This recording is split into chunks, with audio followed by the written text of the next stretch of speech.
Good evening and welcome to News Geelong Wednesday edition. Tonight we congratulate and talk with Geelong's own Jess Gallagher, following yet another sporting honour bestowed on her as a result of her continued excellence in both areas of winter and summer sports as an Australian athlete with a disability, extreme low vision. From the world of Geelong and surrounding district, the Flying Hawk Nathan Curry updates us with the latest from the pulsating happenings in sport. And from the weather world, sparkling Lani Salathiel will let us know if the lovely warming weather we've been enjoying is set to continue over the next few days. Opening tonight's News Geelong, Tate's Point overlooks Lake Connewarre and has received an upgraded visitor facility as part of a $3 million Parks Victoria initiative to develop public access to and recreational use of the Bowen River corridor from the Geelong Ring Road. It is one of the pillar projects of the Pt1 Environment Pillar, as Takia Beard reports. We're here at Tate's Point at Lake Connewarre to celebrate the opening of new parkland facilities. Tell us a bit about how this new construction fits in with the Bowen's Parklands projects. Yeah, this is part of a $3 million that we've spent over the last 4 years on 18 different projects about linking areas of the Bowen, from Bowen Heads through to Geelong, really. And so this is a completed project that has a couple of viewing platforms. It will have some improved fishing access for people who want to canoe or paddle.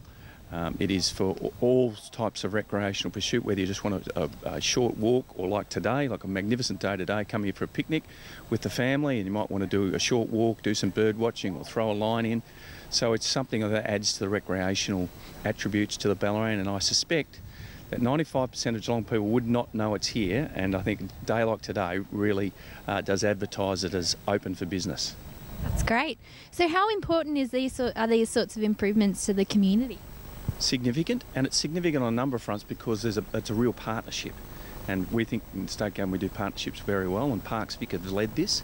And so you've got a number of stakeholders, including environment groups, conservation groups, hunting and fishing groups, environment groups like the Geelong Environment Council, City of Greater Geelong, CMA, all those, and Parks have had that. So it's been difficult for them. It's a bit like herding cats at the start. But this is an example of successful outcomes and good partnerships, whether it be with the local residents and all those other interested bodies. So it's a fantastic outcome.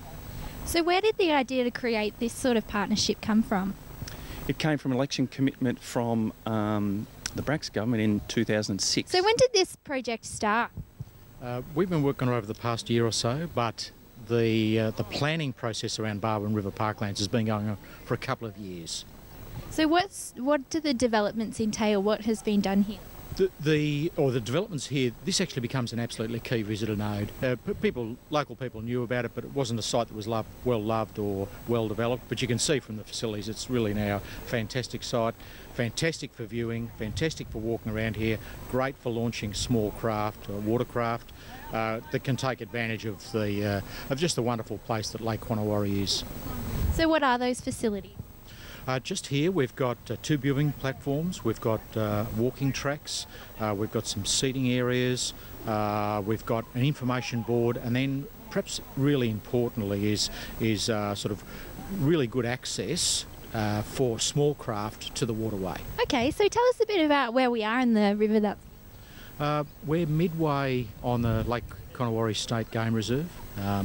It's a state game reserve, which means that the fishing can occur and other activities, boating, canoeing, recreation. The Bowen River flows effectively from way upstream through Geelong down through here to Bowen Heads. So the Bowen River is the connector.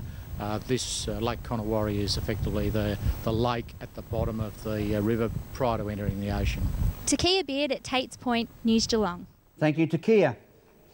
People from all over Australia converged on Torquay at the weekend to pay tribute to everyone's favourite local legend, Rex China Gilbert, who passed away recently at the age of 86. China was a passionate surf lifesaver who first came to Torquay in 1942, as Ian Nichols reports. This is the Torquay Surf Lifesaving Club on a sunny Saturday afternoon, and people from all over Australia have come to pay their final respects to a local legend. I refer to Rex China Gilbert, as his nickname was, because he was such an affable fellow.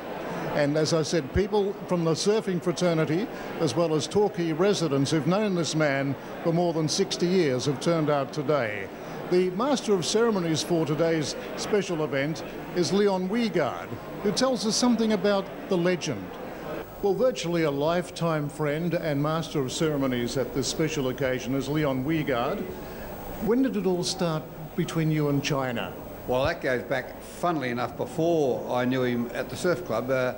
He used to be a foreman at a crowd called Robinson's Foundry, from memory, in Lorimer Street, South Melbourne, when that was a pretty rough area. Mad South Melbourne man all his life. So I knew him there in that area, and through football, I guess, and through sport generally, and then progressed to Torquay and all the other things he was involved with. Well, of course, he joined the surf club, as I understand, about 1947, just after the war, and really never left.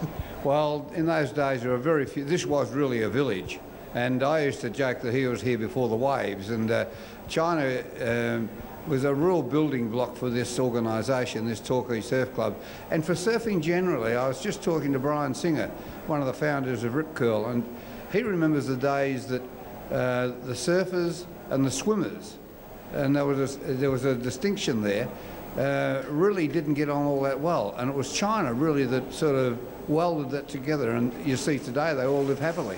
While China, well, I think the nickname really, there's a number of stories. I think it's just that he couldn't or wouldn't want to remember everybody's name, so it was China for China Plate. But it's a very funny thing here. That started a trend. Everybody at Torquay's got a nickname, everybody, and of course China is the biggest among them all. Well, the word legend is bandied about a lot, but in this case I'm sure it's very appropriate.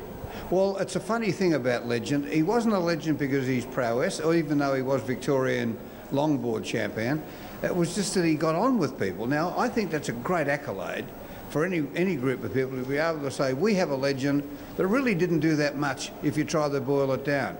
He was just a great supporter of everything around him, and a real good guy to get on with, and, well, quite an icon, really. He was bigger than a legend.